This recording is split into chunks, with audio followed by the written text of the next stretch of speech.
दोस्तों नमस्कार, स्वागत है आप स्वीगा और नेट फर्स्ट यूट्यूब चैनल पे। इस वीडियो में हम बात करने वाले हैं टीजीटी पीजीटी भर्ती के अंदर लाखों की संख्या में पड़े फॉर्म के बारे में, साथ ही किस विषय के अंदर ज़्यादा और कम के बारे में।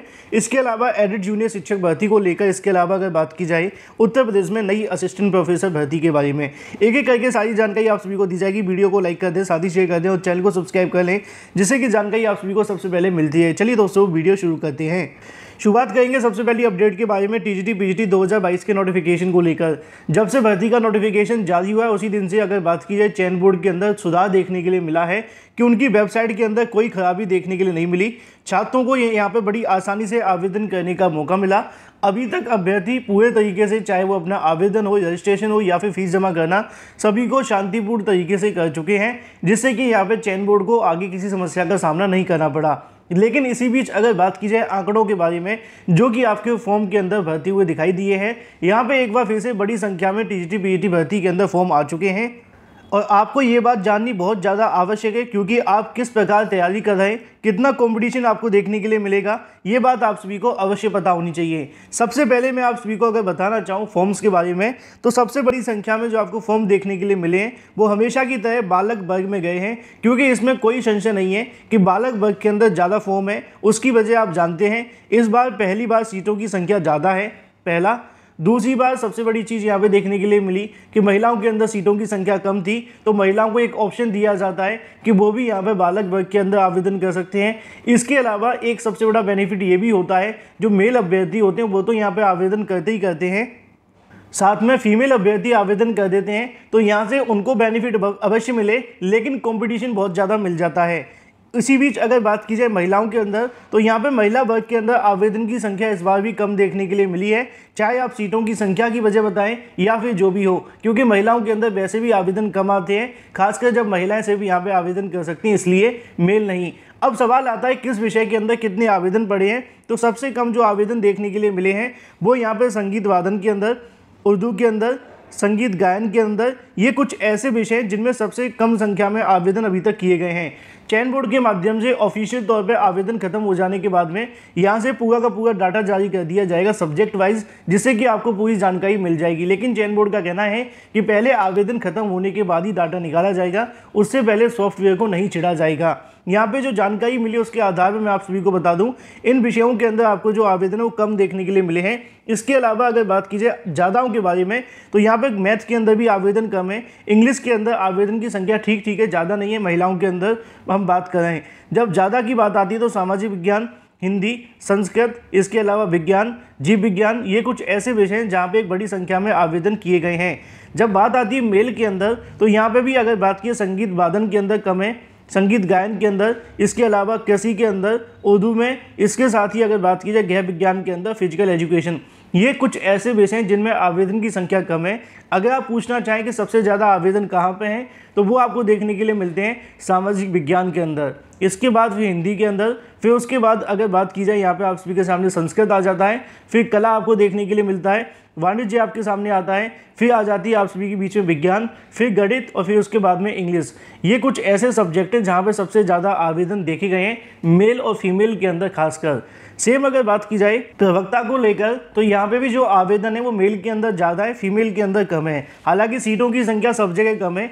अगर हम बात करें सबसे कम के बारे में, तो आपको केमिस्ट्री देखने के लिए मिलता है, भौतिक विज्ञान देखने के लिए मिलता है, जीव विज्ञान, इसके अलावा गणित की बात की जाए या फिर इंग्लिश की बात की जाए या फिर अर्थशास्त्र की बात की जाए या फिर समाजशास्त्र को लेकर, ये कुछ ऐसे विषय हैं जहाँ पे सीटों की संख्या भी कम है और आवेदन भी कम देखे गए हैं। इसके अलावा जब बात आती है बड़ी संख्या में आवेदन को लेकर, तो वो आपको देखने के लिए मिलता है भूगोल, नागरिक शास्त्र, इसके अलावा इतिहास। साथ ही अगर बात की जाए तो यहाँ पे अंग्रेजी और मैथ आप सभी के सामने आता है, हिंदी आ जाता है, संस्कृत और कला, वाणिज्य, इन सभी विषयों के अंदर बड़ी संख्या में आवेदन किए गए हैं। आपके मन में सवाल हो सकता है कि टोटल आवेदन कितने देखने के लिए मिले हैं। अभी तक अगर बात की जाए तो 6 से लेकर 8 लाख के बीच में जो आवेदन है वो किए गए हैं। हालांकि रजिस्ट्रेशन की बात की जाए तो वो लगभग यहाँ पे 9 लाख के प्लस जा चुके हैं।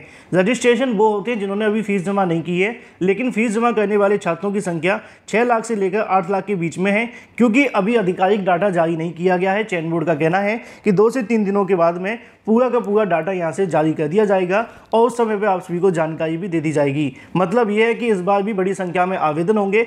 अभी 9 जुलाई तक फीस जमा करने का मौका मिलेगा। जितने अभ्यर्थी रजिस्ट्रेशन करेंगे उनको 9 जुलाई तक यहाँ से फीस फीस जमा करने का मौका है और 10 लाख से ऊपर आवेदन जाने की संभावना एक बार फिर से भी है। वहीं दूसरी तरफ बात की जाए अपनी अगली अपडेट के बारे में, जो कि संबंधित है अपनी अगली अपडेट एडेड जूनियर भर्ती को लेकर। एडेड जूनियर शिक्षक भर्ती का विज्ञापन आप जानते हैं कि यहाँ से जारी किया गया था फरवरी के अंदर। उस समय सरकार ने विज्ञापन में पदों की संख्या नहीं बताई थी, लेकिन शिक्षा निदेशालय कहता है कि उन्होंने पीएनपी को 1894 पदों के सापेक्ष भर्ती कराने के निर्देश दिए थे। अब यहाँ पे अगर बात की जाए हाल ही में जब परिणाम घोषित हुआ था तो 45,000 से ज़्यादा अभ्यर्थी चयनित हो गए थे। इन 45,000 के अलग अभ्यर्थियों की बात की जाए, 500 ऐसे अभ्यर्थी निकले जिन्होंने आपत्तियां दर्ज करवा दी कि भाई हमारा जो परिणाम है वो यहाँ पे विसंगति देखने के लिए मिली है, इनके नंबर कम या ज़्यादा हुए हैं। इस बात को सुनकर पीएनपी ने तो नहीं सुना, अभ्यर्थी कोर्ट चले गए। जब कोर्ट गए तो इन 500 अभ्यर्थी की कॉपियों को दोबारा से चेक किया गया।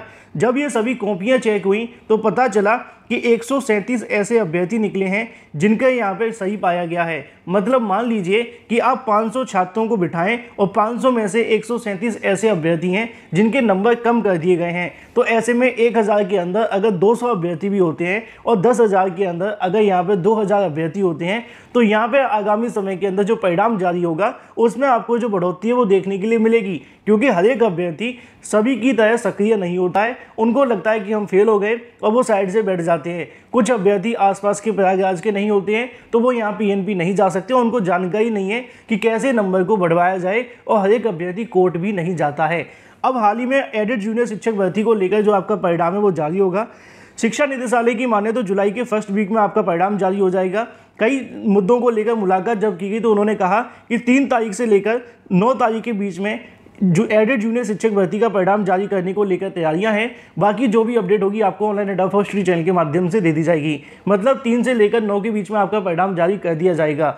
यहाँ पे एक सवाल ये भी देखने के लिए मिल रहा था कि इस बार कितने अभ्यर्थी पास होंगे। पिछली बार लगभग 45,000 अभ्यर्थी कट ऑफ 60-65 पे पास हो गए थे, लेकिन इस बार की अगर बात की जाए तो लगभग 50,000 के आसपास ये आंकड़ा जाने की संभावना बताई जा रही है। अधिकारियों से भी पूछा गया तो उन्होंने भी जानकारी दी है कि 500 में से लगभग 137 अभ्यर्थियों के नंबर कम हुए थे। तो हो सकता है कि और भी बहुत सारे अभ्यर्थी हों जिनके नंबर कम कर दिए गए हों, तो यहाँ से लगभग 1 से 2,000 तो कम से कम अभ्यर्थी बढ़ भी सकते हैं। लेकिन क्या कुछ ऐसे भी अभ्यर्थी होंगे जिनके यहाँ से नंबर बढ़ा दिए गए थे, उनके नंबर भी कम होने की संभावना है अगर जांच सही तरीके से हुई होगी तो ऐसे में एडेड जूनियर शिक्षक भर्ती को लेकर यहाँ से जब परिणाम जारी होगा तो 45,000 से ज़्यादा अभ्यर्थी पास हो सकते हैं। इस प्रकार की जानकारी शिक्षा निदेशालय के माध्यम से मिल रही है। बाकी आप सभी जानते हैं कि परिणाम को लेकर जो तैयारियां हैं वो यहाँ से हो चुकी हैं। कभी भी आपका परिणाम जारी हो सकता है 3 से लेकर 9 के बीच में अकॉर्डिंग टू शिक्षा निदेशालय। तो वीडियो को लाइक कर दें, साथ ही शेयर कर दें और चैनल को सब्सक्राइब कर लें।